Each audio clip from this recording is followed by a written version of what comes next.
Wednesday, TMI Tuesday with Philip Omo Viewpoint. Like I did say, we'll be looking at the 2019 election, which is just about 8 months from now, and how to get it right in terms of ensuring that there is a violent-free election, credible elections conducted, INEC and other stakeholders key into ensuring that we have a free and fair election is our focus on today's discussion on TMI. And starting from my extreme left, I have a very young gentleman who is apt, erudite, articulate, and he's no one else but Comrade Osamudiame Michael Obasuyi. Thank you for coming. Thank you very much. And also, I have a one-time aspirant under the defunct CPC, Honorable Fred Oyigwe. He was an aspirant, a governorship aspirant under the defunct CPC. Thank you for coming. Thank you very much for having me. Good morning, viewers. It's awesome to know that we have persons who are on the ground, who have been watching how events have been unfolding. And definitely, Comrade Michael, you've been seeing the terrain, looking at what has been happening so far, and Nigerian polity. Yes. And just as we have 8 months to the general elections, some persons are of this opinion that the outcome of the elections cannot be predicted so easily in terms of ensuring we have a free and fair election, looking at what preparations that INEC has on board. But do you feel same? Well, thank you very much. First of all, we need to look at the general situation of things on ground. Yeah. We have about 264 days to the general elections, of which INEC has mandated that all voters' registration should end on February 16th. Well, the level of preparation is quite slow, I must say, because there are still issues of people who have not collected their voters' cards. There are still issues of people who go to polling units and then they tell them no registration today, blah, blah, blah. You know, these are issues that will hamper the electioneering process. Democracy in Nigeria is still premature. Okay, it is still plastic. That is to say, we have some immature elements in our democratic process. And these immature elements in our democratic process are the reason why we may experience a lot of bumpy ride in the democratic ride, you know. But the thing is this, one thing I want to stress is this: if Nigeria wants to conduct a free and fair election, and we want to ascertain how prepared we are, first of all, we must go to the grassroots. Those units, first of all, at the unit level, we must ensure that these voters register or are given access to register themselves and then eligible to vote on that day. Because we still have, in Edo State, for example, we still have about thousands of people who have not collected their voters card. Then we still have thousands of people who are not yet registered, in fact, millions. Then we still have thousands of people who are still struggling to register. They are now frustrated because they go to polling units every day. They don't see the light of the day. So all these are issues that we need to tackle if we must be ready for the 2019 elections. Okay, I think we'll call that lackadaisical attitude on the side of the electorate. Because if you look at that aspect, there may be some issues emanating from the fact that politicians do come into politics yes, for the essence of personal aggrandizement, and that could be the reason why they have this withdrawal syndrome. Well, not entirely correct, because the electorate, if you look at it now, you see that the youth are more involved or are getting ready for politics, to get involved with politics. Okay. Now, most of the people that have been registered so far are youths. The old people, most of them even have their cards, their PVCs. Okay, but they don't vote. Okay, but what could be the reason for persons not coming to pick their voters card? Now, the reasons for persons not coming to pick their voters card are not far-fetched. I'll just give you 3 main reasons from what I have seen so far. One, most of them are working class. So when they get to the polling unit where they registered, they may have closed, because most of them close 2 o'clock. Okay. That is one. Two, you see, the way they have structured things now is that you cannot pick up your voter's card except you go to that place where you registered it. And most people may have registered in Igwebe and they are in Benin. Or maybe they just visited somebody in Okada and say, oh boy, come, let us go and register this now. Then they go and register. But traveling to Okada to go and collect their PVC may be a challenge for them. Mm-hmm. So I think this is also another reason why there is a drawback, okay. You know, this drawback syndrome. All right. But let's also check the attitude of politicians in terms of ensuring that when they get into office, Yes. they forget the masses, they forget the people. That has been like a syndrome, yes, that has been affecting democracy, because you were saying just now that yes. Some immature elements. Yes. So looking at that as it is, our democracy in Nigeria is being affected by the fact that a lot of persons go there for personal aggrandizement. Thank you very much. I usually say something. I said, you cannot be a rich politician unless you are a thief. That is the truth. Because once you go into politics, you see that there's high demand from you. You spend a lot of money to take care of your people. You spend a lot of money to take care of other things. So where would you not have the opportunity to steal? Now, we must make sure, if we must sustain a free and fair election in Nigeria, we must make sure that we make public offices unattractive. You understand? For example, we must reduce the salaries of governors, presidents, National Assembly. We must reduce the salary of state house assemblies. We must reduce the salary of, you know, all these political offices. If we do that, then people will have lack of interest in public offices. Because their ulterior motive, yes, most especially, exactly. is So to go giving and room steal. for people who are genuinely, you know, interested in politics. But let me say something. The reason why people collect money or people forget people when they get to public offices are just two major reasons. One, they have spent a lot of money during the elections, and the people are not even helping matters. The people will tell you, no, be you one contest, bring money now. You know, so you share money for them, then you must give them money. There is nobody that will not collect money. You must give them money.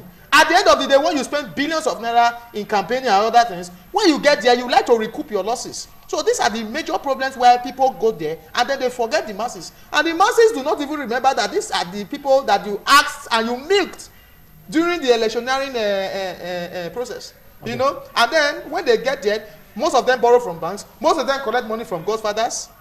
I don't know if you understand now. Or like myself now, if I'm running for any public office, the first thing I will avoid is I will look at the source of my income, the source of my campaign. Because if I am not careful, I will play into the hands of people who are the phagocytosers of the electioneering process, people who are the natural killer cells of the democratic process in Nigeria. Okay. What am I saying? I'm saying that if I'm not careful, I will play into the hands of some godfathers who are very, very desperate for power and wealth. When I get there, they'll tell me, hey, my friend, I sponsored you there. You know how much I spent? I spent billions of naira in your campaign. So I need to get it back. This is time for me to get it back. Okay. And who did I spend the money on? The people. All right. Let me pause you there. Thank you very much, Mike Obasuyi. Back to you, Fred Igwe. You've been following the trend. What's your assessment about the INEC leadership under Mahmoud Yakubu in preparation for a free and fair election in 2019? We have heard a number of strategies that the INEC is trying to bring into improving the process. Yes. One of which I'm interested in particularly, and Nigerians should be interested in, is in the collation of results. We have heard, but there has been not enough information. INEC has been rather economical with information on this particular process, which is... When you say economical, you mean reserved? Yes, they have been reserved. I mean, you see, when you are dealing with the public, or when you are dealing with any group of people who need to be aware, who are going to participate in a process, whether it's a mass group or a small group, it is important to inform them ahead of time what the process will be, what you are trying to do, and why you are doing it. You continue, and you do it right up to the end, and to tell them what you have done, so that they can be part and parcel of what you're doing. The process I'm describing is in the collation process. It used to be that you do your collation at the polling units, you move on to the wards, and you move on to the local governments, to the state, and if you are running a federal election, which is the House of Assembly or National Assembly and presidency, then you move to Abuja. But what we are hearing is that INEC is reconfiguring their card reader system to be able to collate and transmit results right from the polling units to a central unit, so that where the rigging actually does take place, or do take place, at the stages as you're moving. Of results and transmitting of results will be done electronically. Electronically, directly, so that there will be one synergy, and then that's quite laudable. That is what we are hearing. I would like a confirmation. I would like more publicity on this, so that the people will understand.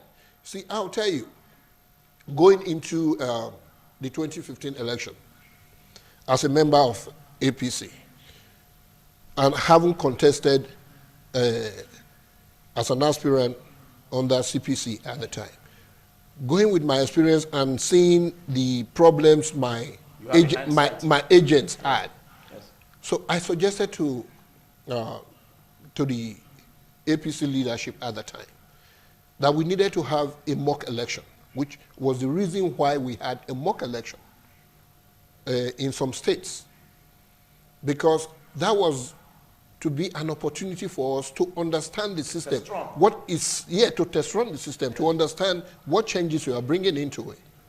And that helped a lot.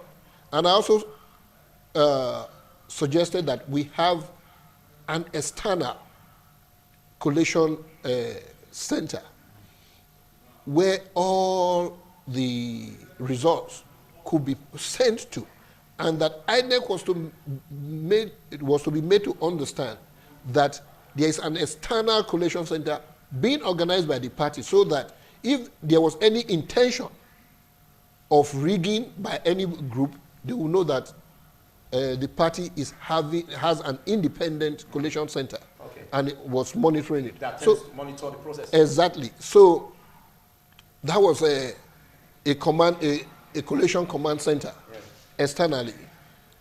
I think eventually we had one in the United States, and that fed the social media. So the social media was in lockstep with the result releases. Okay, so these are the things that we thank God for social media. Okay, but you don't see that happening just now. Yes, we have that. But what I'm saying, what I'm saying is that the INEC should be more forthcoming with information. And besides, we have had 4 years. That's supposed to be a very good improvement, what the one I just described. When you say we've had 4 years? Yes, we've had, 3.5 years. We had, I would say 4 years. Why not? Because the process only plays out. So we've had approximately 4 years, let me put it that way, to bring improvements into the system, to make sure that we do better than we did in 2015. Atairu Jega, the professor, was able to write his name in stone because of the card reader system introduction. Okay. Mahmoud Yakubu. That system introduction came with its errors and issues. Yes, of course, because it takes a learning process. You have to get used to it and then continue to improve on it. We are continuing to use the card reader system now. So we believe that in continuing to use the card reader system, it should also come with improvements, given the number of years we have had to be able to make adjustments. Anybody who is appointed as head of INEC at any time should see himself as having or being given an opportunity to write his name in stone. And that is what we are expecting that Professor Mahmoud Yakubu would be looking at, to put a system in place that is fair, a system that is credible, a system that is transparent, a system that the people will embrace and the people will applaud at the end of the exercise. So you mean the former INEC boss, Professor Tahiru Jega, gave a right pedestal? Yes, he gave the right pedestal. He did well. It wasn't a perfect system, but there was a significant improvement on the former processes. I'll come back to you. Okay. Michael, let's look at this aspect where you made mention of the fact that where Mahmoud even said that there's not going to be electronic voting in 2019, but there's going to be, the electronics will be deployed in collation and transmission of results. Some also argue that that process electronically can also be tampered with to give fake figures. Yes. What do you think? You see, I've stated this thing before in recent times. Even the computer can be manipulated. In fact, it's even more easier to manipulate the computer than manipulating the manual process. I'll give you an example. You see, I said something the last time. I said the press has a major role to play in the electioneering process. The press are the eyes of the people. The press are a neutral body that are there to monitor the elections, to see if the elections is free and fair. Now, if we introduce this computer stuff, this computer-based voter stuff, whereby only INEC officials can monitor the electioneering process, how many people have voted, the party that is winning, blah, blah, blah, then how can the press monitor this process? You see, it becomes a problem. And then also, you know that the INEC is supposed to be truly independent. Truly independent. That is to say, at no point in time should the ruling party or the opposition party tamper with the provisions of the Electoral Act that constitutes the INEC. Another way is this. Another way to put this is this. On no account or at no point should the ruling party or the opposition party bribe INEC or conjure INEC or intimidate INEC or threaten INEC in such a way as to annul the election to favor one side. Yeah, so in all of this, the electoral umpire is supposed to be neutral. He is supposed to be so neutral. Be, motivated politically. Politically, just like the security agencies. They're supposed to be so neutral. I heard a policeman say some time ago, I'm APC. The other one said, I'm supporting the PDP.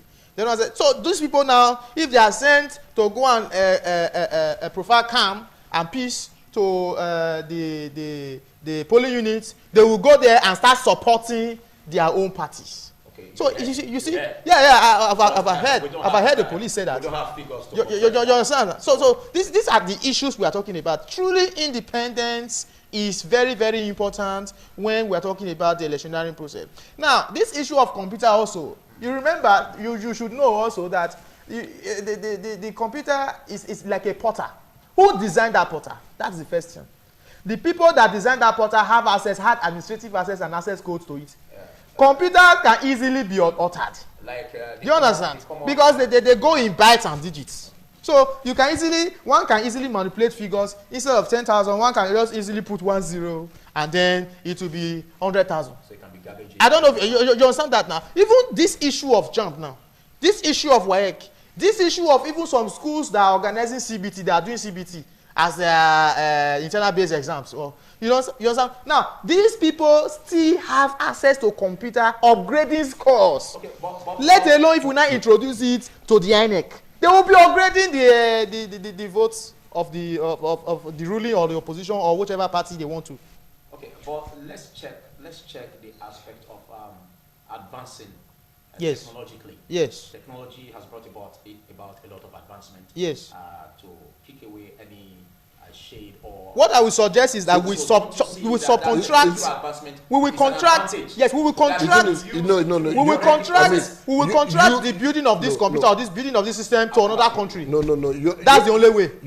Yes. You are a scientist. I didn't expect you to speak in this wise. Yes. How do you mean? No. I didn't expect you to speak in this wise, because now what we should be doing is learning to embrace technology. Yes, but technology has its flaws, especially excuse me, when we come to a place where there is no rule of law. Excuse me. So when we come to a place where there is no rule of law, we have to check these loopholes. It's a trade-off. It's checks and balances. Look, let me tell you this. What it is, it's a trade-off. What you're looking at, are the flaws more with the human processes, the manual processes, yes, or with technology? Processes. Yes. You see, what we have, and which is easier, to read. No. Yes, and which is easier to read.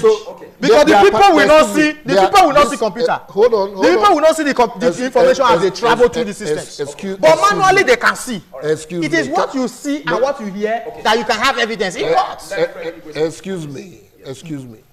There are parameters for calculating the impact of systems and methods being introduced.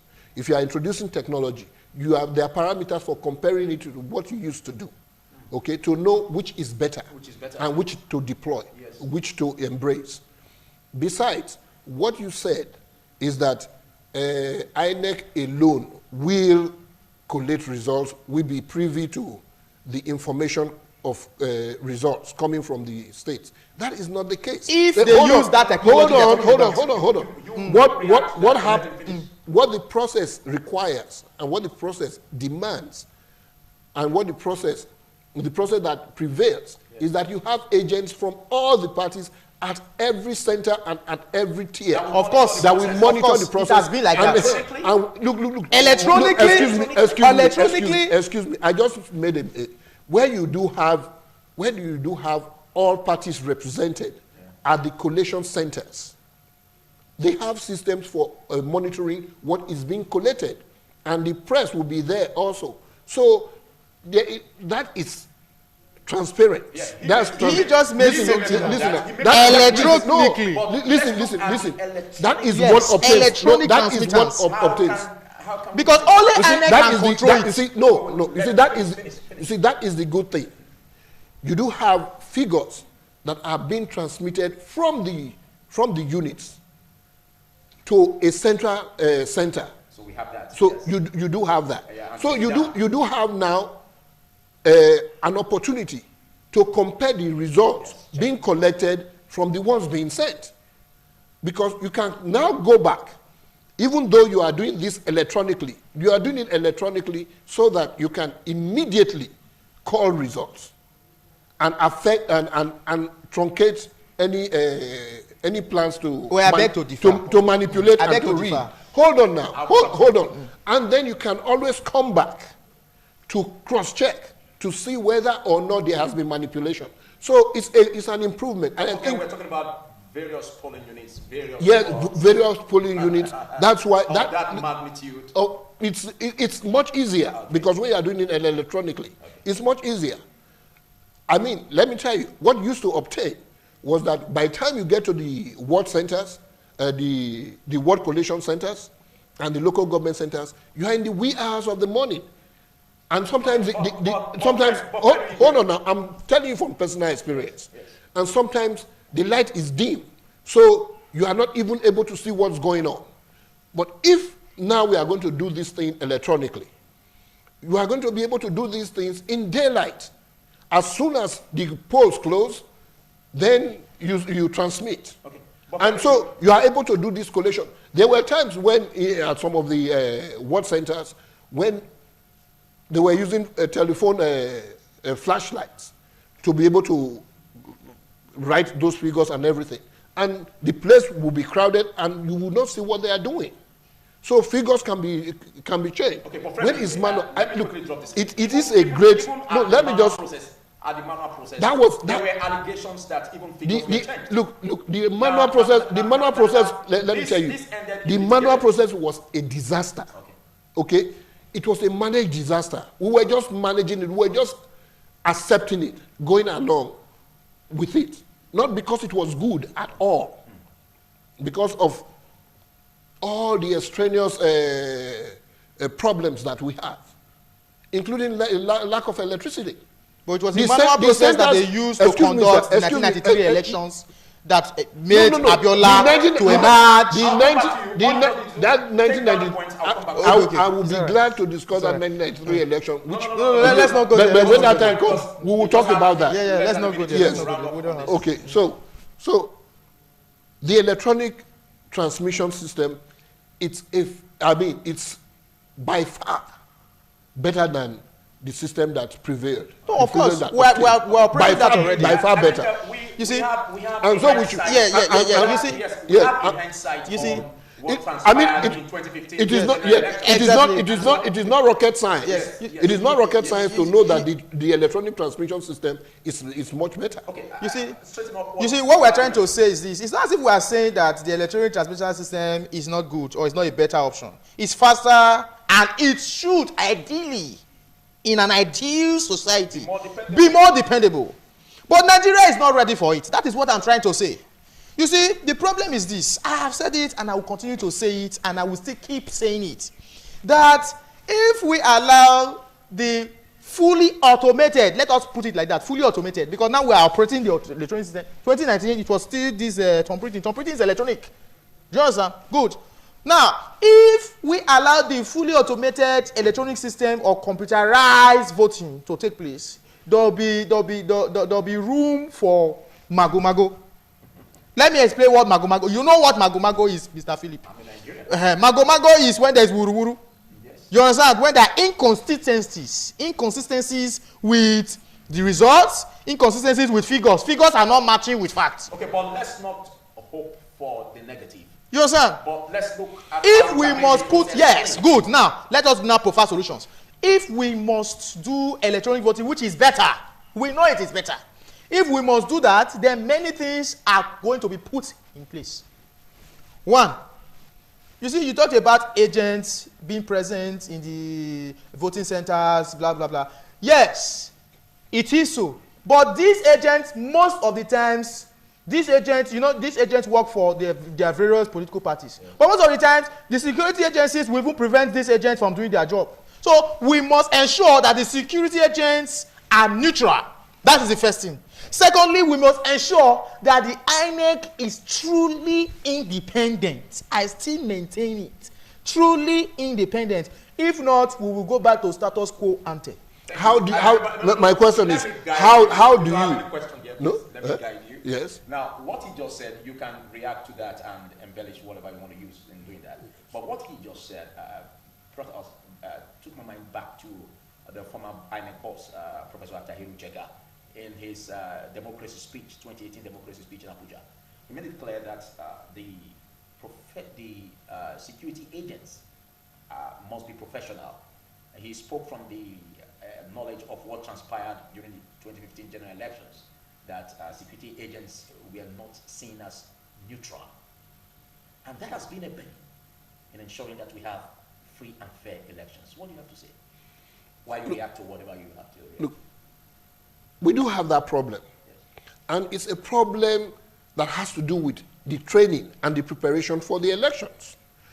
If people are going to be present, if officers, agents, security agents are going to be present at any level to provide security, okay, you have to school them through a process of what they need to do and what they are there for. But it depends on who controls the no, security excuse agents. me. No, the thing is, it's not enough to just deploy security agents to centers to say, excuse me, sir. It's not enough to just deploy security agents to centers to say, okay, go there and provide security for the process. If INEC is aware that this has been a challenge, that the security agents are not fair, they are not impartial, as alleged, that they are not. What INEC can do in synergy with the security agencies is to come up with a system, to design a process of training them, of preparing them, of what they need to look for. And they have a backup monitoring system to make sure that the ones who are found culpable can be identified and then sanctioned or punished. So you have to have systems. You have to have control systems. You have to have monitoring systems. That's what you need to bring in place. And above, you need first and foremost to prepare those who are going to be there to provide security, as to let them know why and what exactly is needed of them and what they should look for. Okay, thank you. You see, I don't see that they are adequately prepared.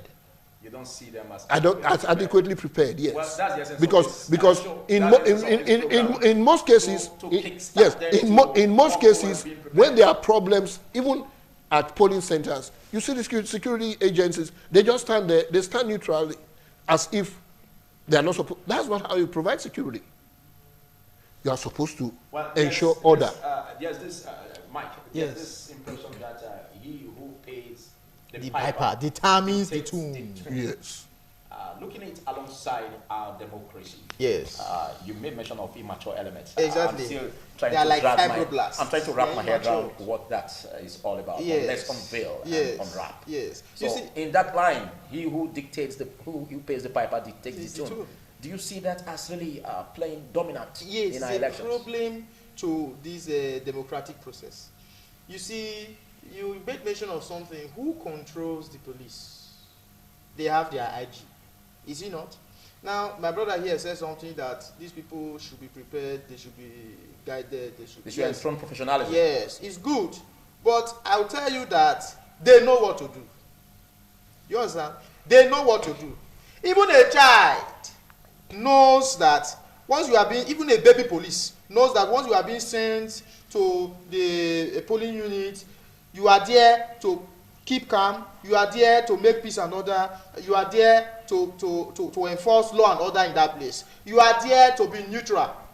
Anyone that is found wanting, you arrest that person. Whether the person is in this party or PPP or AAA party or DDD party. Or ZZZ. Or ZZZ party. You understand? You don't say, okay, because this one is so party, you leave that one misbehaving, then you go and arrest the other person. No. Now, that's to say they know what to do. Now, he who pays the piper will determine the tune. Do you understand? We've had cases in 2003 elections, okay, that brought Obasanjo to power. That 2003 elections, after the 1999 elections, the 2003 elections, okay, if you remember very well, they arrested some people, they arrested some hoodlums, some thugs, about 200 and something of them. But they were later released. When you say that brought Obasanjo to power in 2003? No, I mean that 2003 elections in the state. It's the state elections, sorry. The state elections. Yeah. Now, they arrested some thugs, about 200 and something thugs, but they were released based on government interventions. The government, where did the government intervene? I don't know if you understand. So, if the government sponsored these thugs, that is to say, they know what they are doing. They are using them for their own personal interests. So, how can elections be free and fair? Well, it's a problem. It can be free and fair. If the authorities are neutral, it can be free and fair. I said that to say this. Yeah. There's every tendency that he who pays the piper dictates the tune. But we are in a democracy. Yes. And political participation is key. Very, very key. I wanted you to cite that. When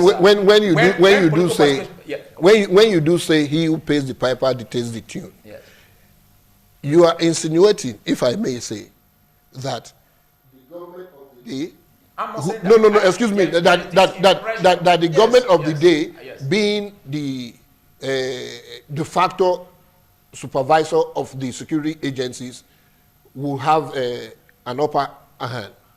But that is not what the results tell us. Because if that were the case, Jonathan would not have lost. Jonathan lost because the security agencies, though they were there, okay, you can only rig in areas where you are popular. You cannot do it in areas where you are not popular. Okay, if you say he who dictates the piper, who pays the piper dictates the tune, well, you can use that in the case of state elections and all that. That is what we have seen. But in general elections, that has not been the result. Yeah. That has not been the picture. That has not been the picture. What you're just saying, you're talking yes, about because political participation. When the electorates are really active and participation increases, a popular candidate cannot be stopped when it comes to that dictum, which says he who pays the piper dictates the tune. And besides that, all the parties induce all the elements They induce the security agencies. They are an agent. When you say induce, you mean Financially, yes. Okay. They financially induce them. So all the parties, All the parties are involved in that. They all do that. And then they induce, they financially also induce the INEC officials where they have opportunities to do so. So what we are looking at is that we do not have. All the parties are involved in that. All the parties are guilty. All the parties. We see it every time. 60 political parties. Yes, they all do it where they think they can do it. Yes, they do it. No, excuse me. That is what we see. That's what we see in the. Excuse me, sir. That is what we see in the fields. Okay, that's what we see on the field. And when they do this, we get all these aberrant results that we are getting. Yes. But we can bring improvements to all that, because this is just one of the many reasons why we do not have free and fair elections. What are we doing to curtail financial inducements of agencies and the umpires, INEC officials? What are we doing to make sure that the security agencies are professional in the discharge of their functions during electioneering processes? So there are a gamut of things that we must go through, and that is what INEC is established to do, to be able to see exactly what they have done. They have put the process in place. They are going to exercise the process, and they should monitor the process so that they can improve it going forward. Thank you, Honorable Frederick. Thank you, Comrade Michael Obasuyi. I know you have a lot to say. A lot to say. I'll come back to you. A lot to say. Well, in case you're just watching us this morning on ITV Tuesday edition with Philip Omol Bupon, we've been on, like us on the screen, I had 2019 elections, and we're looking at the conduct of credible polls, and that has been biting hard on ensuring that INEC really prepares to do that. And don't forget that, well, just a quick reminder that at 8:50 we will be taking a break, but this program will not continue on terrestrial, but is going to continue on satellite. So at 8:50 we'll be taking a break on that. But for those who are watching us on terrestrial, then you have to look up Go TV 107 and Star Times 130, channel 130, to continue this conversation, this very sensitive discussion with us on satellite. And don't forget that you can also follow us on Facebook, www.facebook.com/itvradioNG, and our website at www.itvradioNigeria.com, and ensure that you participate with us. We keep talking about political participation, Dr. Mike, and you have always been in this process, ensuring that the electorate are knowledgeable on what to do to really ensure the process is free and fair. But let's look at the aspect of killings that's going on across the country. And various persons are calling that these killings should be stopped.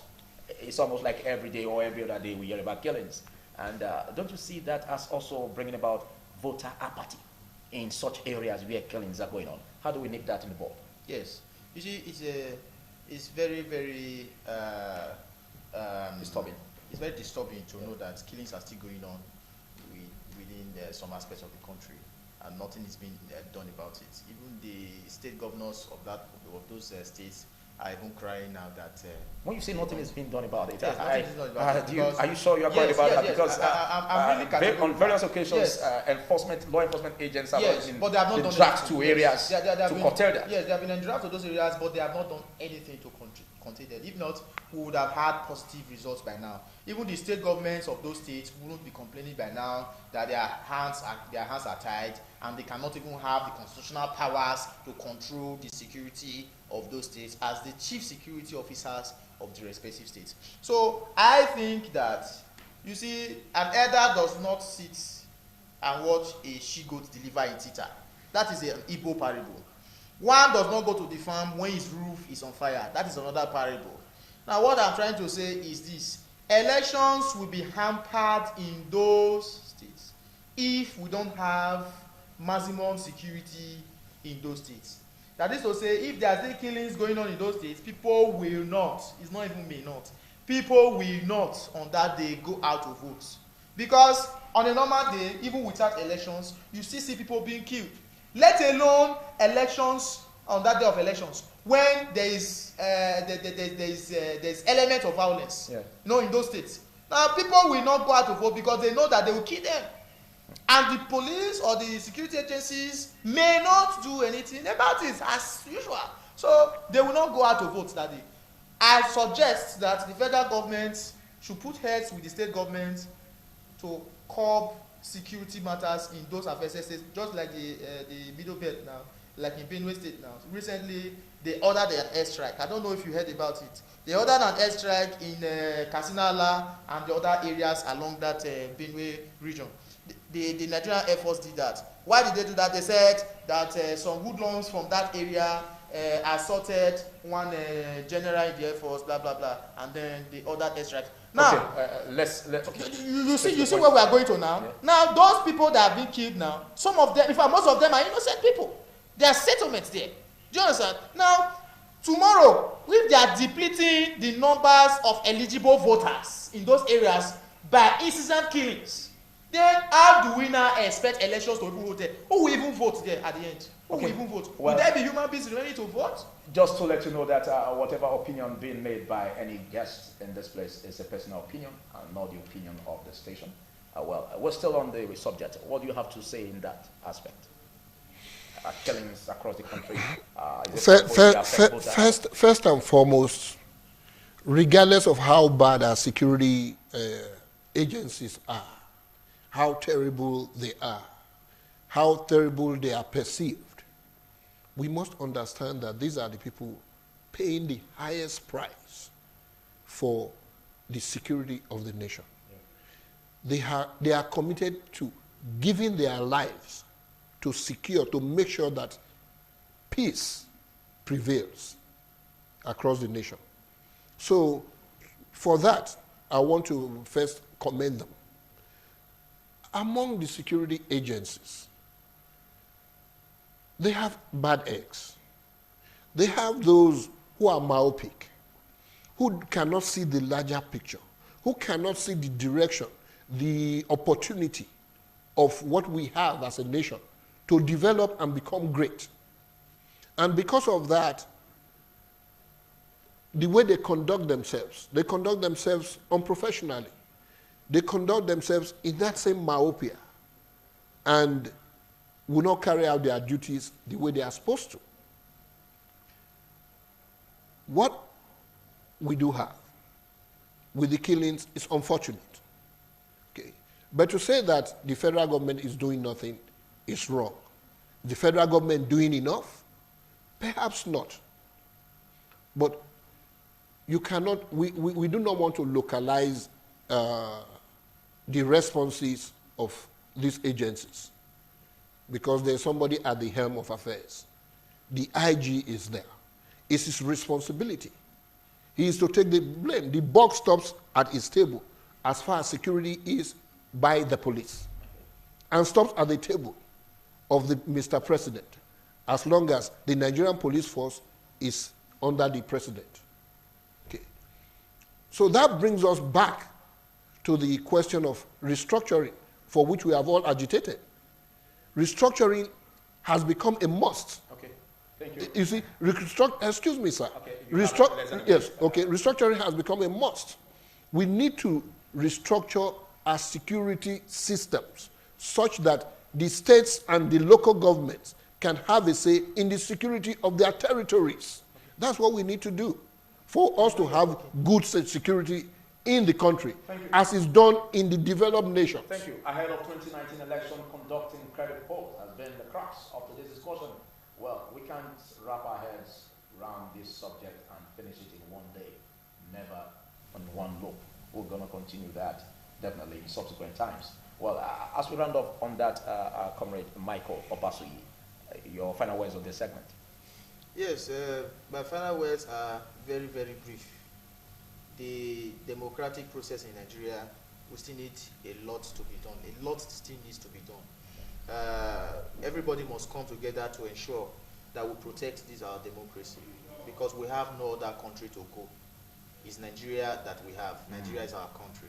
So the police, the army, the Air Force, the Navy, the president, vice president, the governors, senators, even the electorate, we need to come together to find a common ground to see how we can bring out these fibroblasts of our democracy and then introduce more matured elements that can be able to handle the democratic process, because this democratic process must stay. Thank you. Thank you. Your final words. When the IPOB began to agitate for independent Biafra, I posted something on social media that Nigerians should reflect on what Syria was some 5-6 years ago. Syria was peaceful.